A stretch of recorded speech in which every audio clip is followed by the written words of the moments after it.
It's great to see you. Welcome. Happy summer. Happy August. It is hard to believe that it is already August. Where did the summer go? I know everyone at South Hills is joining us as well. Welcome. We are so glad you're here. It is Compassion Sunday. This is not a part of the teaching, but I just want to encourage you. If you've got some time, please spend some time in the lobby here at Saratoga and at South Hills. Say hello. These are men and women that are doing astounding work, like really risking it all for the sake of God and his kingdom, to take the good news of Jesus to places that most of us would have a very hard time taking it. So it's an honor for us to partner with them. I want to jump right in. Has anybody ever been to the Sistine Chapel in Rome? Anyone? Oh, wow. A bunch of you here at Saratoga, I assume, at South Hills as well, a good number. My wife and I, our honeymoon was 17 and a half years ago. Our marriage turns into an adult in January. We were just talking about that the other day. Our marriage turns 18, which is so weird. It's so crazy. Anyways, 17 years ago, my wife and I had a chance to go to Rome as a part of our honeymoon, and the Sistine Chapel was obviously on the list. You got to go. And I remember having this sort of almost transcendent experience when the doors are opened wide and you enter in and the guards are screaming at you, "No photo," kind of ruining the moment, but whatever, I understand, I can't take a photo. But thankfully for you, I do have a photo that I did not take because I was not allowed to. I'll show you an image here. In case you've never been to the Sistine Chapel, this is the entrance of the Sistine Chapel. So when they open the doors, it is stunning. The photo does not do it justice. Now, when people think of the Sistine Chapel, most people think of the artist Michelangelo. And there is this misunderstanding that Michelangelo was the sole painter who painted the entire thing. But many of you know that that's not true. Michelangelo painted the ceiling, and then he painted the altar wall, the Last Judgment piece.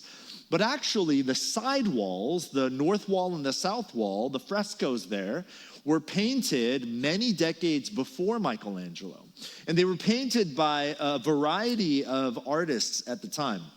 Now, I want to show you one of the images from the right side of the wall, the right wall or the south wall. And I'll show you the next image here. It is called The Descent from Mount Sinai. This is one of the fresco panels. And it was painted by the artist Rosselli, and it depicts the scene of Moses descending down the mountain from Mount Sinai after meeting with God to take the message of God to the people. Now, just look at the composition of the painting, the way the people are laid out and the design, okay? Just give it a moment. Now, on the exact opposite side, on the north wall, on the left side of the wall as you enter, there is a painting that looks similar, and I'll show it to you now. This painting is called Christ Giving the Keys of the Kingdom to Peter, to St. Peter. And it was painted by a different artist, Perugino. Now, I want to show you these two paintings side by side, so I'll show you this next image. Do you see the similarity in composition? These were two images painted of two distinctly different stories. One of Moses descending from the mountain on Mount Sinai, and two of Jesus giving the keys to the kingdom to Peter. And they were painted by two different artists, and yet the composition of the paintings are almost identical. This was intentional. In the late 15th century, the Pope at the time, Pope Sixtus IV, he commissioned the initial paintings of what we know today as the Sistine Chapel. And again, Michelangelo would paint his pieces much later, decades later. Now, when the Pope commissioned these paintings of the Sistine Chapel, from the start, his intention was that the art in the chapel would tell a singular story of God's unfolding narrative in the world. One story through many panels and frescoes. So the life of Moses on the south wall contrasts with the life of Jesus on the north wall. So the images you are looking at are just two panels that are exactly opposite of each other on the walls. But if you walk the Sistine Chapel, the entire north and south wall is this way. On one side is the life of Jesus, and on the other side is the life of Moses, and each panel looks like the other. The point was this: that what God did for his people through this man Moses thousands of years ago, God has now done for all people through Jesus. That was the point. That is the point of the Sistine Chapel. As you know, we are a couple of months into what will be for us at the end a year-long journey through this stunning biography of Jesus called the Gospel of John, and we're in this sort of second part of that journey called To Whom Shall We Go?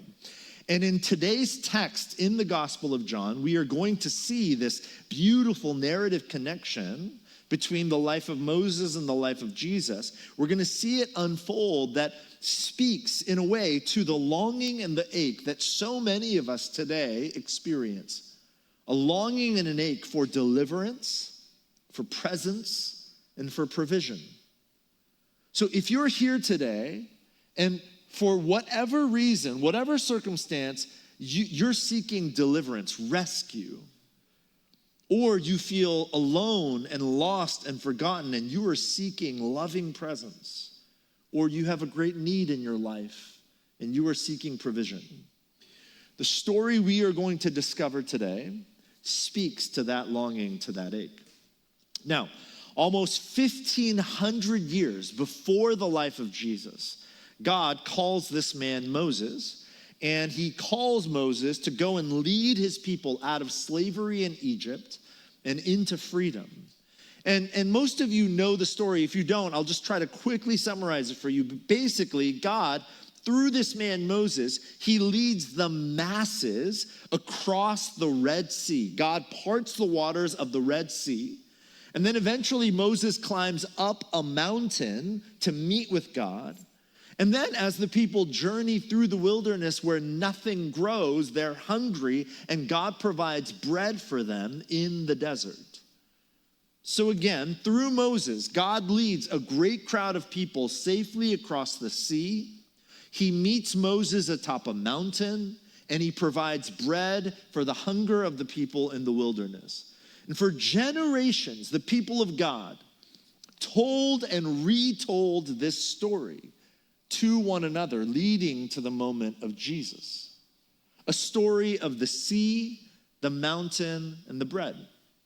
The sea, the mountain, the bread. Pay attention to that. Which brings us to today's text in the Gospel of John. John chapter 6. Sometime after this, Jesus crossed to the far shore of the Sea of Galilee. That is the Sea of Tiberias. And a great crowd of people, the masses, followed him because they saw the signs he had performed by healing the sick. And then Jesus went up on a mountainside and sat with his disciples. And the Jewish Passover festival was near. The Passover festival was a festival that celebrated the Exodus story. The Jewish Passover festival was near. And when Jesus looked up and saw a great crowd, the masses, coming toward him, he said to Philip, one of his disciples, "Where shall we buy bread for these people to eat?" Do you see the frescoes? The sea, the mountain, the bread. The sea, the mountain, the bread in Exodus. The sea, the mountain, the bread in the life of Jesus. Essentially, John, Jesus' biographer, he is telling us that the God who rescued his people through Moses is now going to rescue all people through Jesus. More specifically, John is telling us that the God who delivered his people across the Red Sea offered his presence on the mountain to Moses, and provided for people in the wilderness, that same God is here now through Jesus to deliver us, to offer us his presence, to reveal himself to us, and to provide for us today. So let's take these one by one. First, the sea. In the Exodus story, the Israelites, the people of God, they find themselves in a really impossible situation. It says that God led them through the Red Sea. That's the story. And if you don't know the story, basically, Moses has led the people out of slavery in Egypt. But now the Egyptians are like, we change our mind. We don't want them to go. So the Egyptian army is bearing down on the people of God.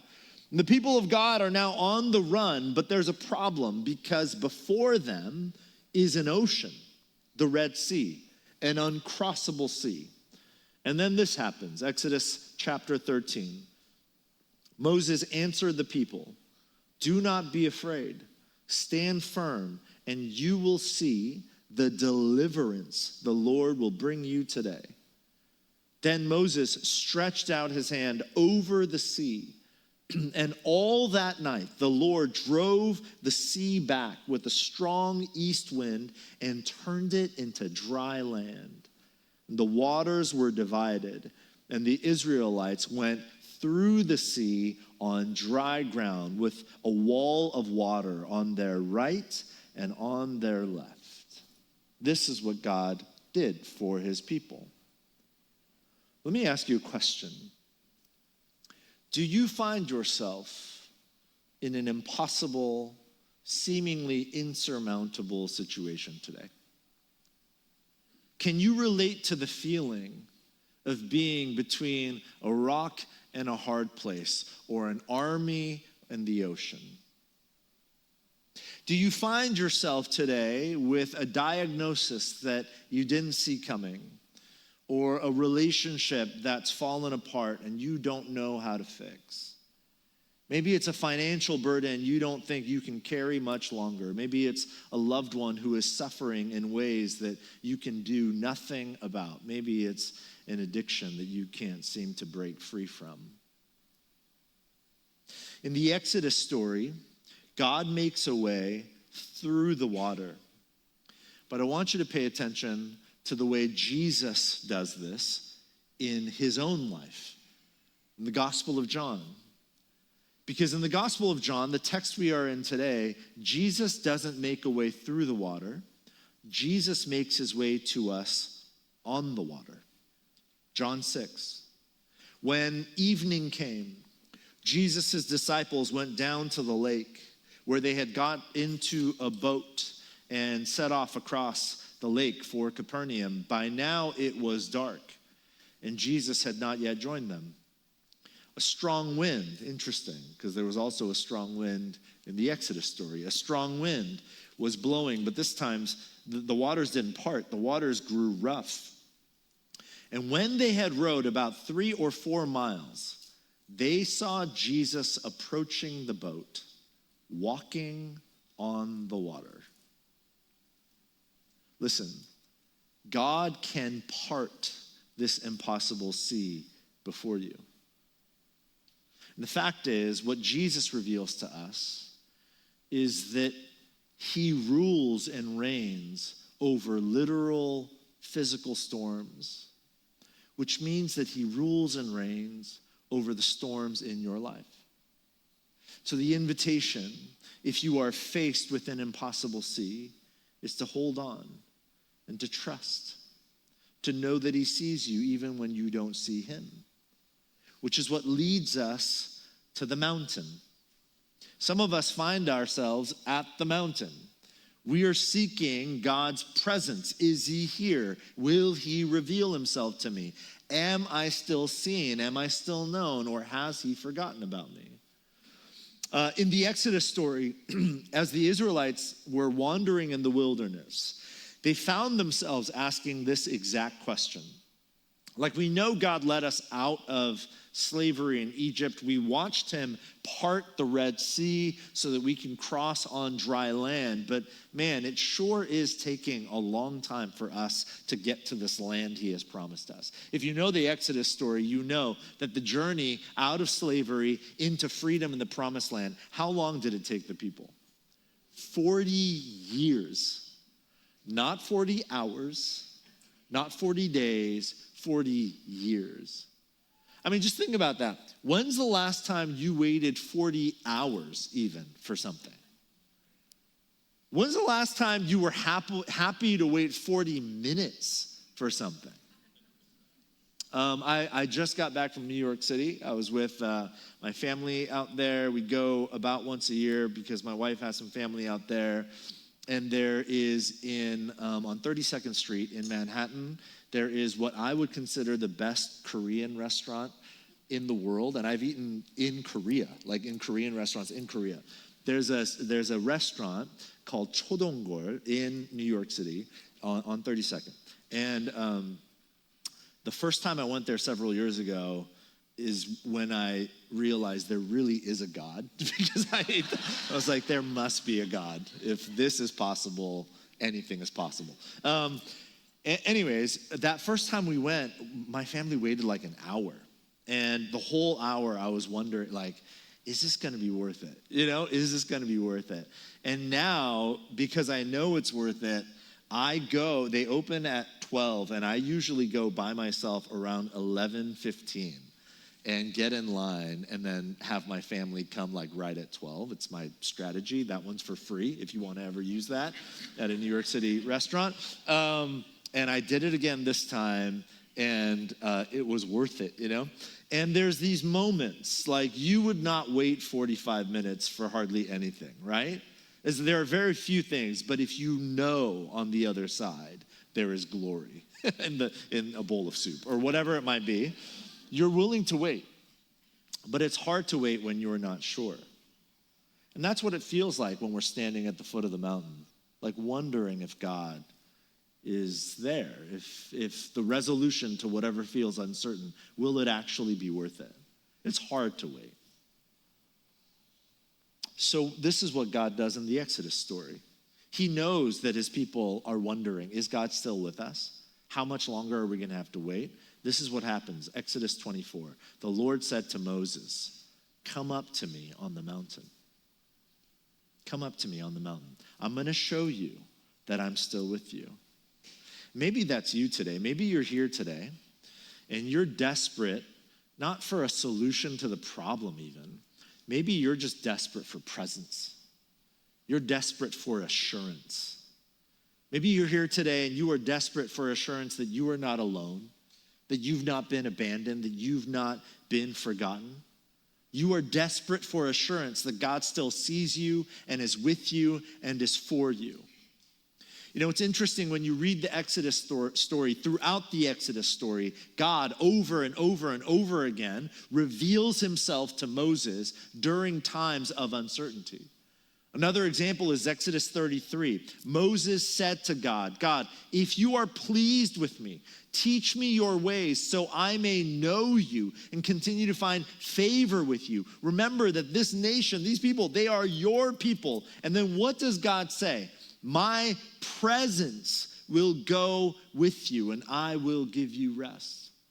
My presence will go with you. I am with you. You're not alone. You're not abandoned. You've not been forgotten. I see you. I am for you. In fact, right after this story, God would go on to say to Moses' successor, Joshua, he says these words in Joshua 1:5. God says, as I was with Moses, so I will be with you. I will never leave you nor forsake you. And I just need you to know this promise still stands true today. Just as God said these words to Moses' successor, Joshua, I believe God says these words to us today. Listen, just as I was with Moses, I will be with you. I will never forsake you, nor will I leave you. It's interesting, when we go back to the story of John chapter 6, the story of Jesus walking on the water. I'll remind you, John 6:19, what does it say? It says that the disciples had rowed about 3 or 4 miles into the lake. 3 or 4 miles. That's a long ways. And let me also remind you, this story takes place in the middle of the night in a pre-electricity world. So what does that mean? That means that the disciples are in the middle of the lake, 3 to 4 miles into the lake, in pitch black darkness, yes? Nobody would be able to see them in the middle of the lake. Now, what's really fascinating is that there are 4 biographies of Jesus in the New Testament. One of them is called the Gospel of Mark. A different biographer, Mark, tells this same exact story. But he adds a really interesting detail. Mark chapter 6, later that night, the boat was in the middle of the lake. And we know how far into the lake it is. 3 to 4 miles in the middle of the lake, in the night, in pitch black darkness. And what does it say? And Jesus was alone on land, 3 to 4 miles away on land, in pitch black night. And what happens? He saw the disciples straining at the oars. Jesus sees the disciples in a miraculous, divine way. There are so many little miracles in the Jesus biographies that we miss. We mostly pay attention to him healing the sick, raising the dead. But this right here, you guys, is a miracle. It's the middle of the night. The disciples are miles into the lake in pitch black darkness. Jesus is on land, and yet he sees the disciples. Not only does he see them vaguely, he sees them in great detail, in such detail that he can see them straining at the oars. And so in the Exodus story, Moses goes up the mountain and God reveals himself to him there. But in the Gospel of John, what happens? Jesus sees the disciples from the mountain. He sees them straining and struggling. And he does not ask the disciples to come back and come up the mountain. What does Jesus do? Jesus comes down the mountain and walks on the water to the disciples. You are not alone. You are not abandoned. You are not forgotten.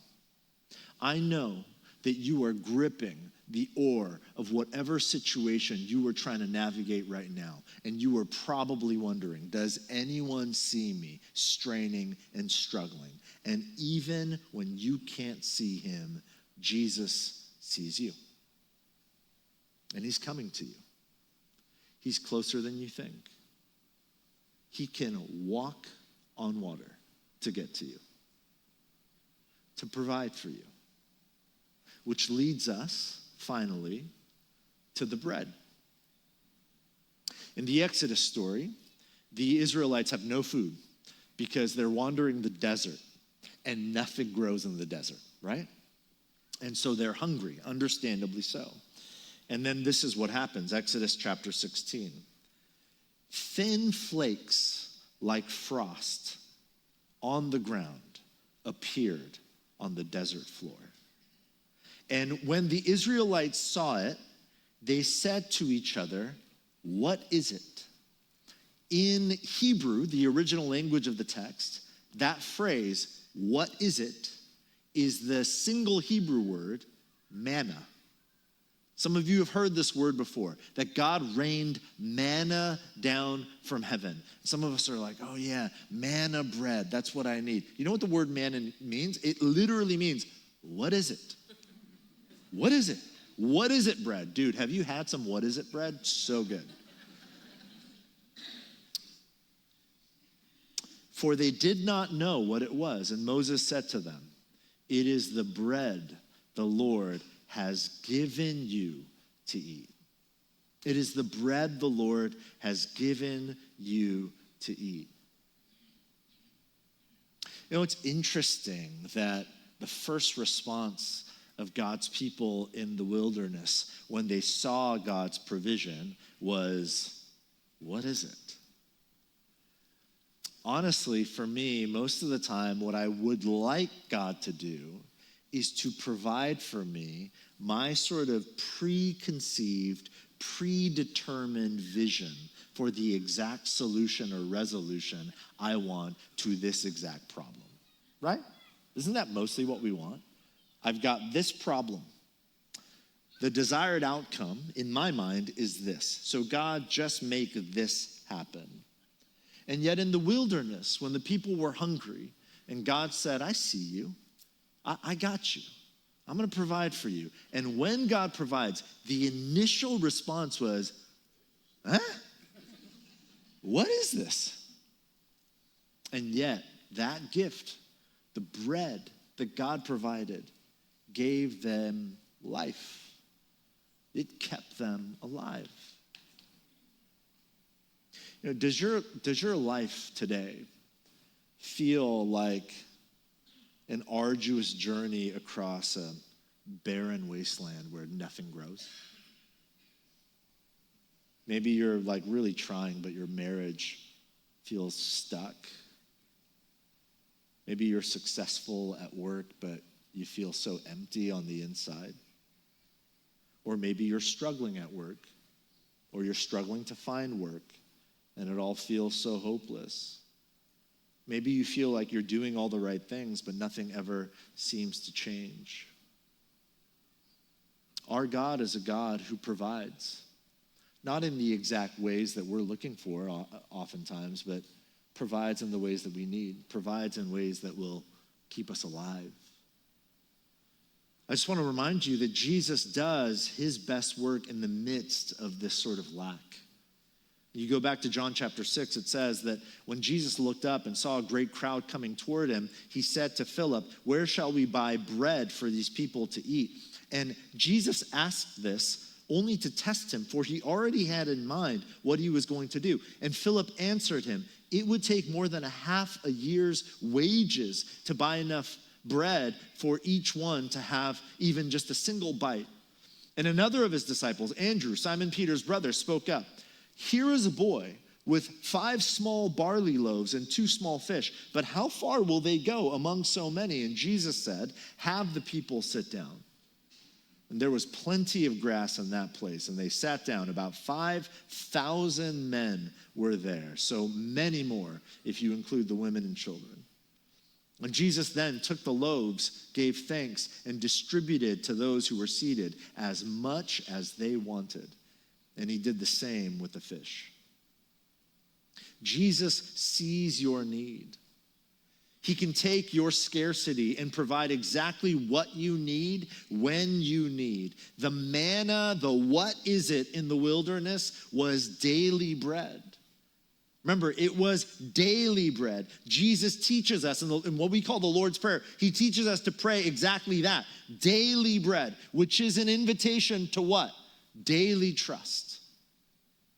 Most of the time, we'll talk more about this next Sunday, but honestly, most of the time, what we want is for God to give us everything we need all in one fell swoop so that we can go on about our day. But what God is really after, what Jesus is actually inviting us into, is a life of daily trust. Relying on him today to give us what we need today, and then coming back tomorrow and relying on him, trusting him to give us what we need tomorrow for the rest of our days. There's one more really important connection between the Exodus story and John chapter 6. In Exodus chapter 3, as God reveals himself to Moses at a burning bush, it says this, God said to Moses asked God, what is your name? Who should I tell them sent me? And God says this. God said to Moses, I am who I am. And biblical scholars they essentially say, as a consensus, this I am, the great I am, is the divine name of God. Now, there is a Greek, the Old Testament or the Hebrew scriptures originally written in ancient Hebrew, but there is a Greek, and was at the time of Jesus, a Greek translation of the Hebrew scriptures, Greek being the predominant language of the day in the first century.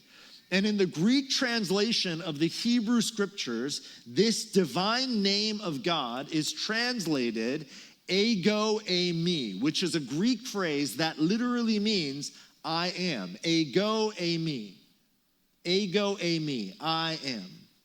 Now, in John chapter 6, amid the storm and the disciples' fear, Jesus walks to them on the water. He calms both the storm and the fear with these words. In John 6:20, Jesus said to them, "It is I, don't be afraid." Take a wild guess in the Greek what that phrase is. It is I. Ego eimi. I am. This is an emphatic statement from Jesus. He is essentially saying, listen, I am not just a new Moses, I am the God of Moses. Jesus doesn't just part the waters, Jesus walks on water. Jesus doesn't just call us up the mountain, Jesus comes down to us from the mountain. Jesus doesn't just provide bread, he can remake our scarcity into an abundance. So where do you find yourself today? Are you at the sea in need of God's deliverance? Are you at the foot of the mountain in need of God's presence? Do you find yourself wandering the wilderness looking for bread in need of God's provision? Jesus answers every need. That's the promise of John chapter 6. I'm going to invite the worship team back up. I'm going to send things back to South Hills where Dave will end your time together. I'm going to invite you just to bow your heads.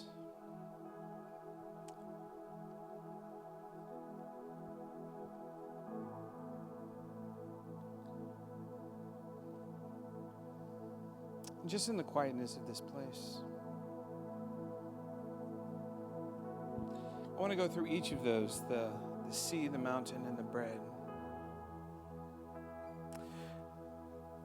I don't know every story in this room, but I know that there are some of you who are in the sea, facing an impossible situation that you feel is intractable or unchangeable or hopeless. I pray that the verse that gives you hope, that embodies you, that speaks to you, is that Jesus saw them straining at the oars. Jesus sees you. But he doesn't just see you, he comes to you. He walks even on water. Maybe that's what you need right now. You need to know you're not alone in this impossible situation. It's not impossible as long as Jesus is with you. And maybe a simple prayer, Jesus, help. I need rescue. And if that's you, if that's your situation, we invite you just to that simple prayer, Jesus, help. I need you.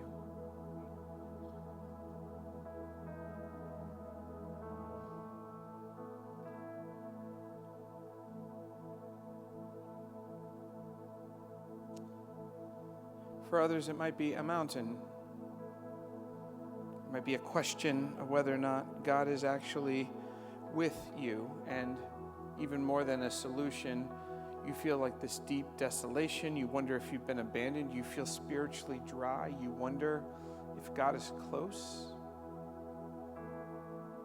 Maybe you used to be close to God, but not so much anymore. Maybe that's as simple as a prayer. God,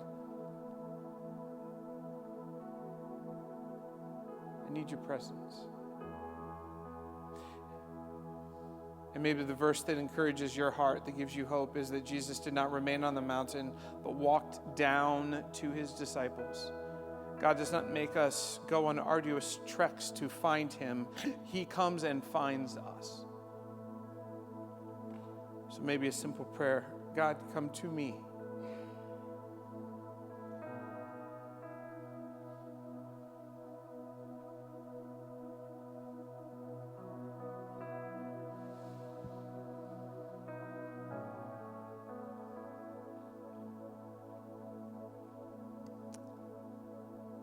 Or for others, it might be bread, provision in some way, something you need.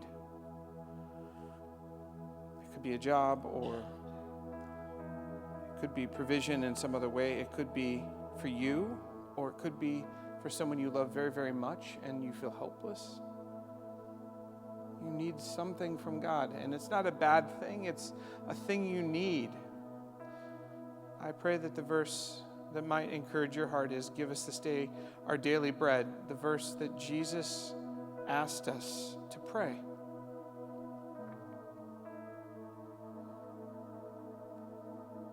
May you be encouraged that Jesus feeds the 5,000. He'll feed you. He'll give you what you need. Maybe not in the way that you expected, but he will provide. Will you just say, Jesus, help. I need daily bread, whatever that thing is.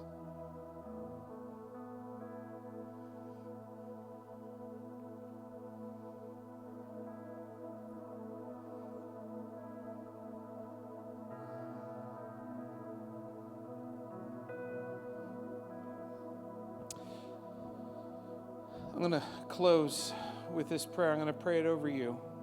And as I do, perhaps there's a line that resonates with you. And you can say it back to God. Jesus, I believe you can make a way where there is no way. Maybe you need to say that to God. Maybe you need to pray that. Jesus, I trust that you see me even when I can't see you. Maybe you need to pray that. Jesus, I know you are with me. Give me today my daily bread.